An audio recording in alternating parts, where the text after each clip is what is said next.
everywhere is affected by this. Rich countries, poor countries, the Americas, the Pacific, Africa.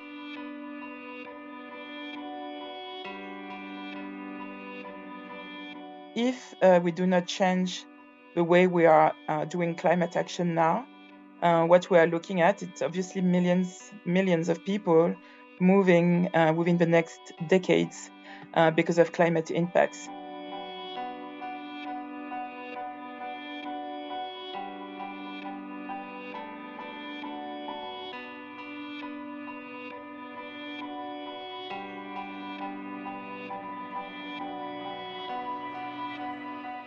When we talk about climate migrants or climate migration, we are talking about people who are moving in the context of climate change. So it can be a direct movement. For instance, there's an environmental event, there's a disaster, and they move. But it can also be an indirect relationship. So for instance, drought make it more complicated for people to cultivate their land or to keep their herds.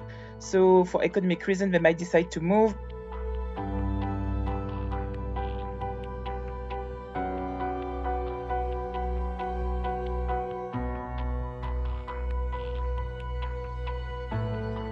A few examples that are the most telling. So Pacific Islands, which are threatened by sea level rise. So there you do have a lot of people who are obligated to move from coastlines towards the inland to escape the effects of coastal erosion linked to climate impacts. And eventually there's a lot of questions around whether these people will even have a country in a few years to live in.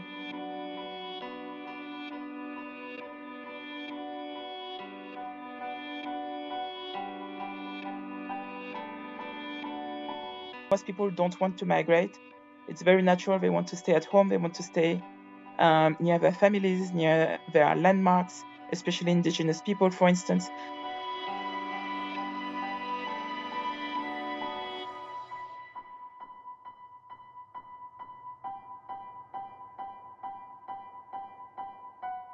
There was a negotiated text amongst the United Nations member states called the Global Compact for Safe, Orderly and Regular Migration, which has a whole section on how countries can develop policies to support people moving in the context of climate change. So the discussion at the global level trickles down to the regional and national level.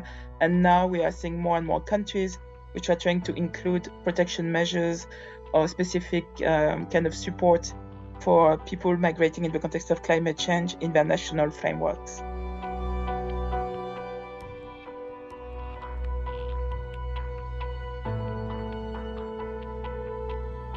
The more people raise awareness, the more they bring it to their local politicians, the more they discuss it, the more they even speak to people who have migrated and they give them a voice, then all of this is putting a lot of pressure on the international community to try to do something about it.